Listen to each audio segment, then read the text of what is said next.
According to the people who run this country, we are engaged in a great struggle with the People's Republic of China for the future. And we are needing to get our allies together to confront a worse Cold War than the one we just had with the Soviet Union after World War II, etc., etc. Okay, let's assume they mean that. Let's assume that there's something to it. How then would you explain a president of the United States declaring tariff war on every other country in the world, leading with our closest allies, including Great Britain, Canada, Mexico, Europe? You're destroying the alliance when you just said you need it more than ever. You're pivoting to Asia, and the BRICS has already taken half of Asia away from you. What kind of crazy... Well, if you understand that that's nuts, that is a fundamental misunderstanding of how the world works, then you won't be so surprised when Junk says this is all crazy, there's this fiscal game playing that the Republicans and the Democrats do. And let me tell you that beyond anything else, there are some things that are so gross that they need to be called out. The last time the minimum wage was raised, and Junk's comment reminded me, was in 2009, when it was raised to the lofty level of $7.25 an hour. Put away that that's an insult to the human being in this country with its prices at this time.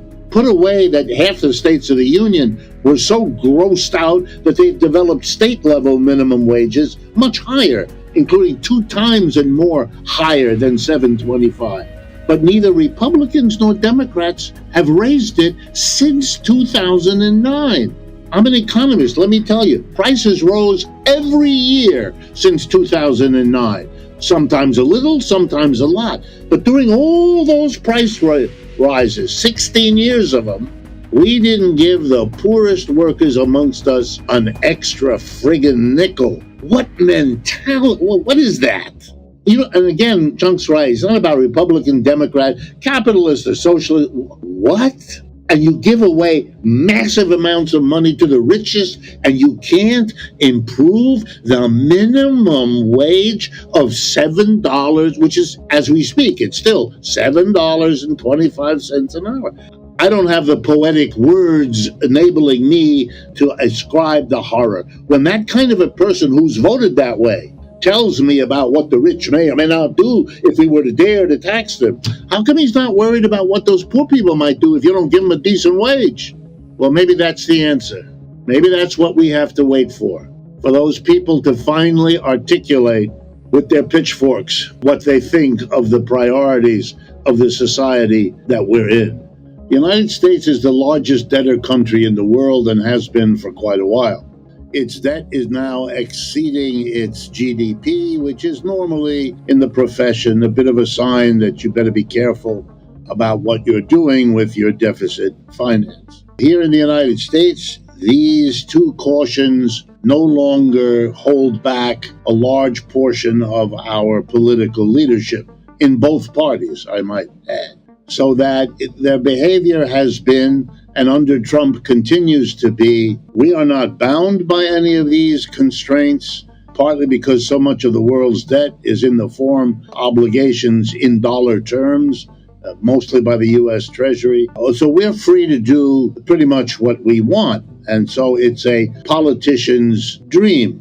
They can give to their donor base the tax cuts that they want and that they pay for with their donations, and without a limit, apparently. That big, beautiful bill you referred to, its most important provision is ending the sunset clause that was attached to it back in 2017 when it was first passed. All those tax cuts then for corporations and the rich were set to expire on the last day of this year, and this big new bill takes away that expiration date.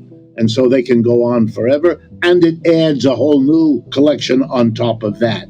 At the same time, it cannot raise taxes on the mass of people, because that's politically no longer feasible, at least not in the short run. So they are stuck with having to continue to expand the debt.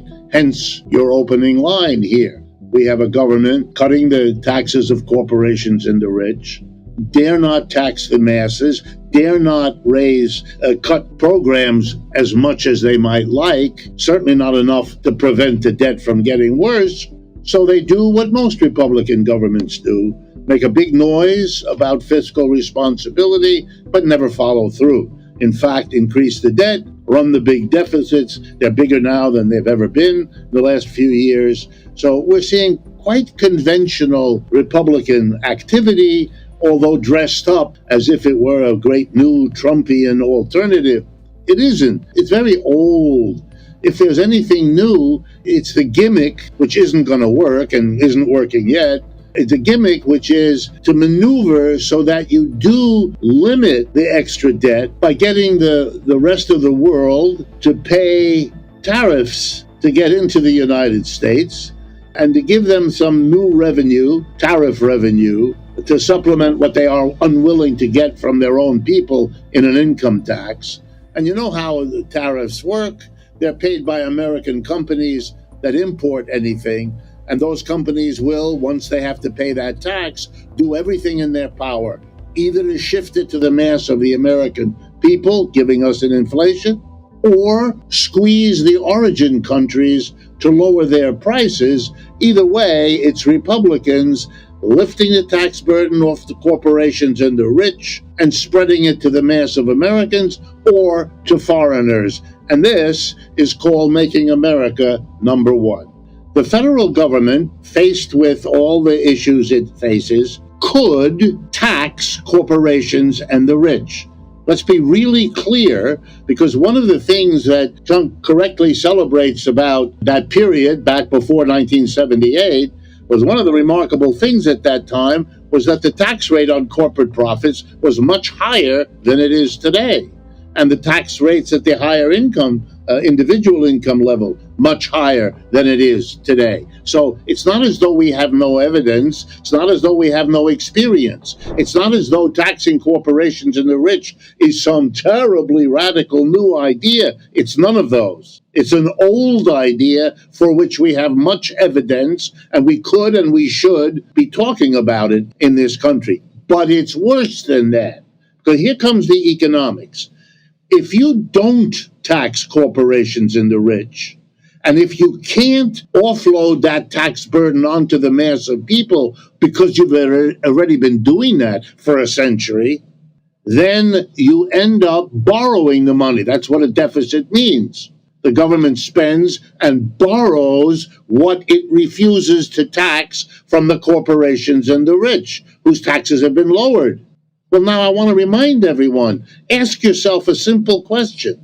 Where does the government go to borrow the money that it must borrow because it doesn't tax corporations and the rich? And here's the answer to save you time. It goes right back to the same corporations and the same rich people borrowing from them the money it did not tax from them.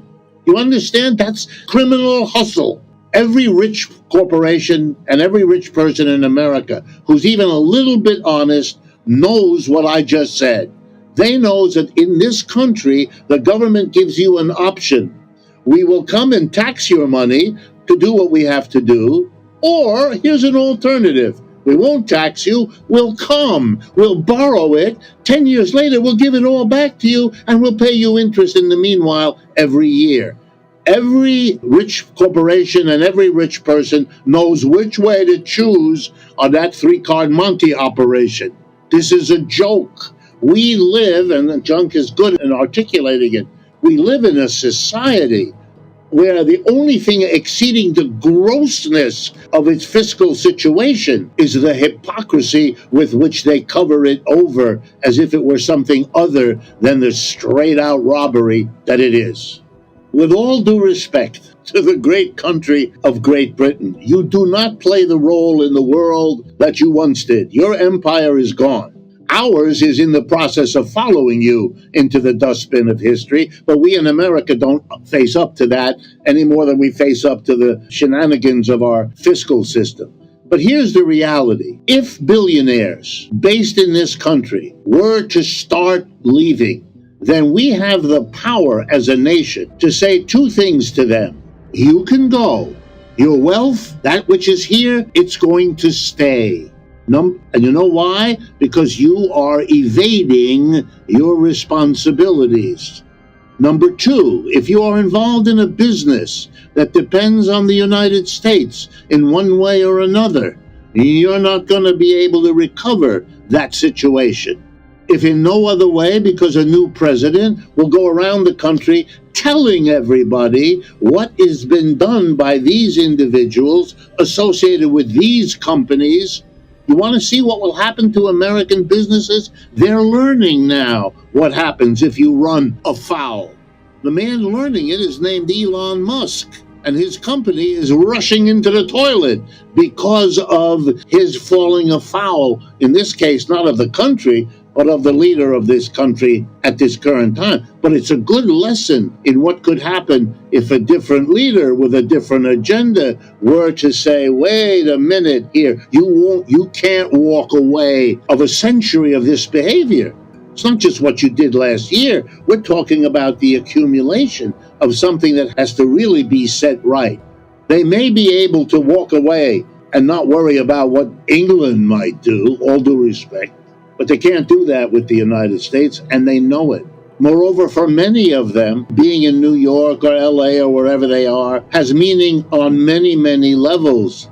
And we're not talking about a tax that takes away everything from them. We're talking about a fair rate of taxation that could be developed. And I think many of them are more than willing. Warren Buffett keeps telling us he's more than willing. He's not the only one. And here's the last one which I love. If you walk away from your tax obligations, then we, the government of the United States, we will be happy. Say goodbye to you. Take some of your wealth with you. But your factory, your office, your store, we're going to convert them into worker co-ops. We're going to fund them, and we're going to keep the business going. And if you try to compete with what's left here from abroad, we will make sure that the American people know which are the businesses who stayed here, which are the businesses who provided jobs for all those people, and which are the businesses who took off to escape their taxes. You want that publicity? We'll give it to you in spades.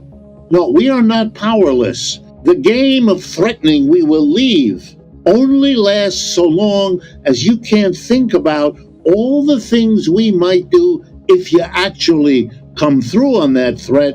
And I can assure you, I've made this speech enough times. They stop and they begin to worry. By the way, as just a conclusion, I don't want this to be an appeal. I want to make this a little scarier for the audience. I do think that, at least as for the United States, my country, we are falling apart. This is a society that is having more and more difficulties, to the point where someone like me, who never said this before, is now talking about the implosion of a system.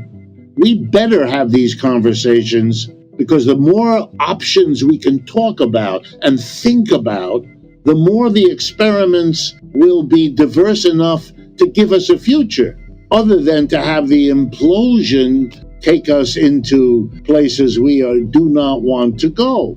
And I do believe that the right wing of America made the decisions, because of the Cold War, that as the system becomes intolerable, to move sharply to the right in the hopes that those people can solve the problem as they promised.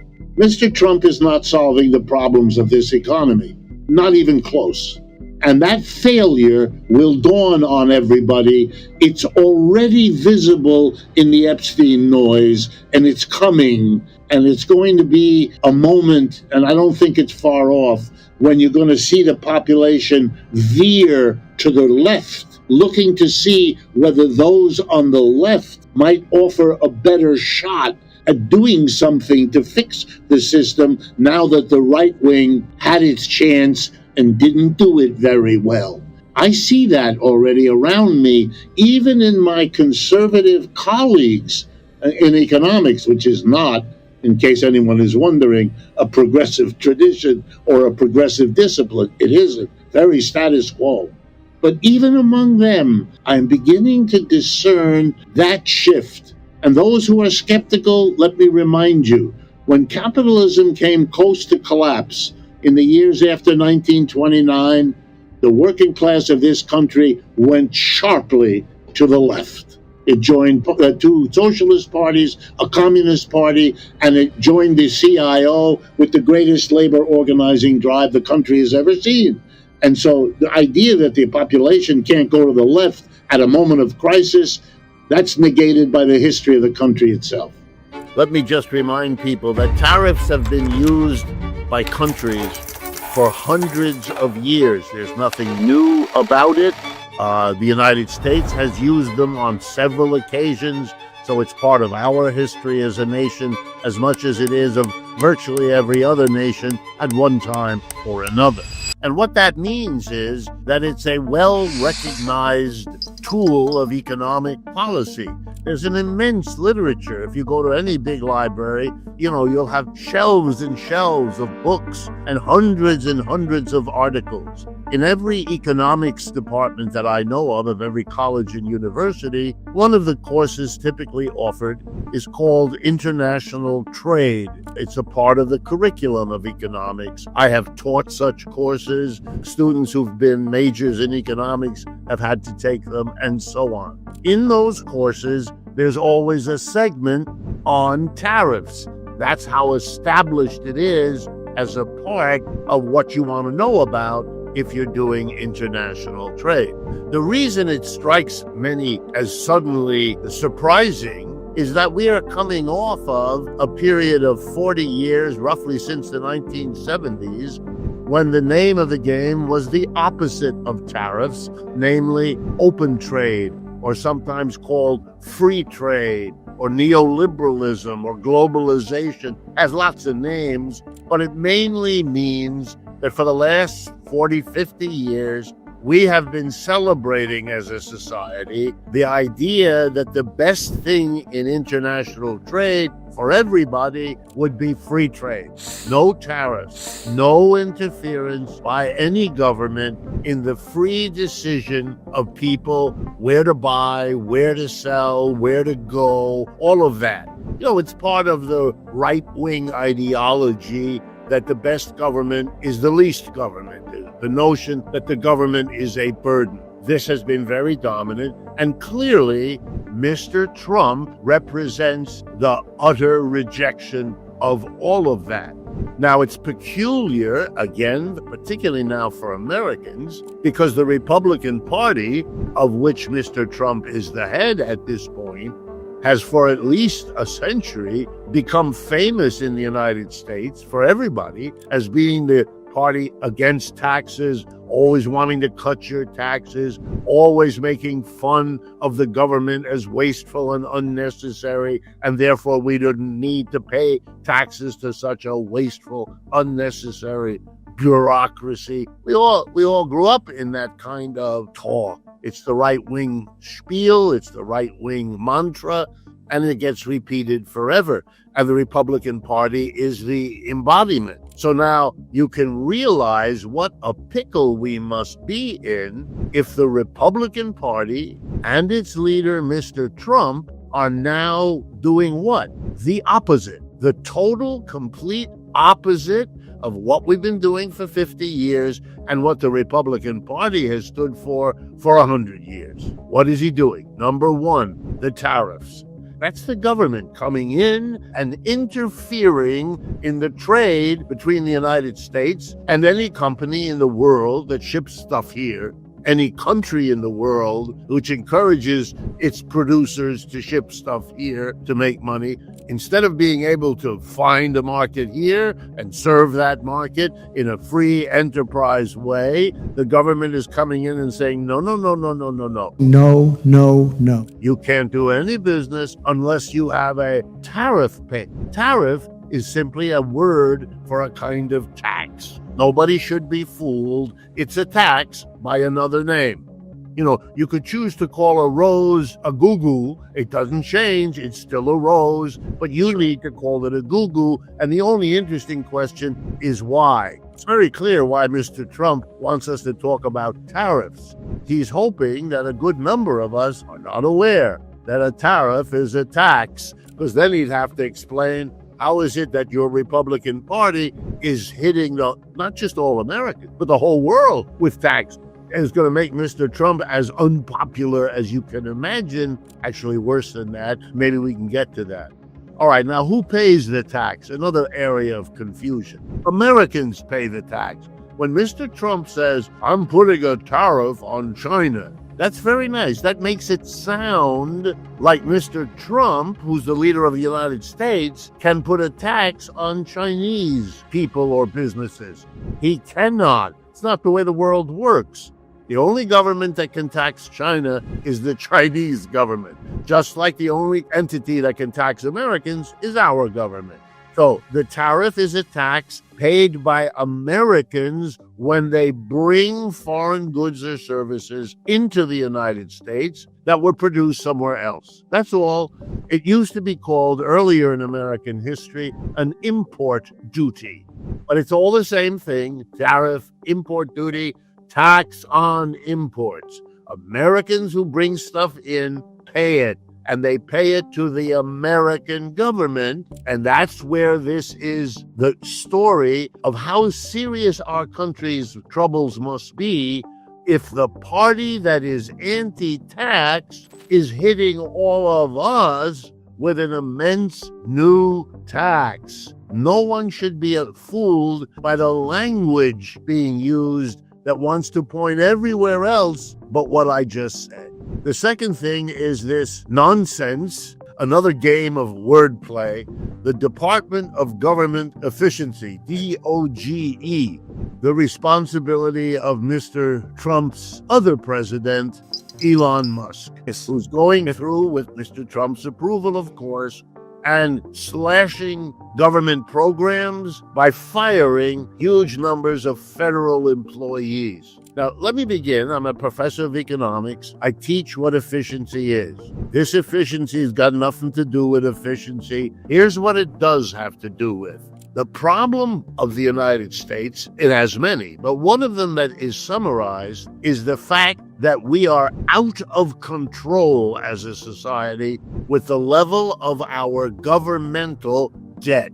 Our government has chosen, under both Republicans and Democrats alike, to pay for the things the government is called upon to do, not so much by taxes. Why? Because corporations and the rich don't want to pay the taxes, and the mass of working people cannot pay any more in taxes. Between the masses who cannot, who don't want to, who are already desperate, who are already suffering with inadequate income, will look very unkindly on any increase in taxes. That's what the Republican Party has counted on, and that's how it's gotten into office. But the corporations and the rich are equally unhappy and unwilling. Yeah. They have a real power. They can say to the candidate, you tax us, we don't donate to you, and we will donate to your opponent.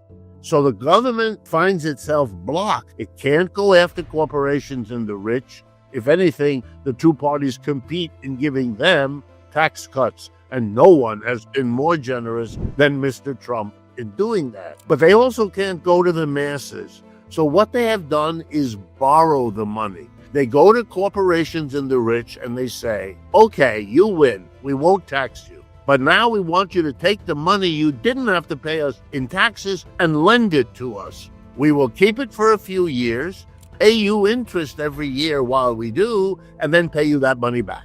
If you're a rich person, this is a no-brainer. Obviously, rather than pay taxes and say goodbye to your money, you now can lend it to the same government that would have taxed you, and you'll get it all back, plus earn interest. So that's what we've been doing. This year, for example, we were scheduled at the beginning of January, as the statisticians in the government went to work, to run a deficit this year of just shy of $2 trillion. So it's a $2 trillion deficit in our budget. That is, the government plans to spend $2 trillion more than it takes in taxes for the year 2025. That's right. And that is so enormous relative to our history, relative to other countries like us, that it is beginning, and this is very important, it's beginning to make the people and the entities that lend to the United States government,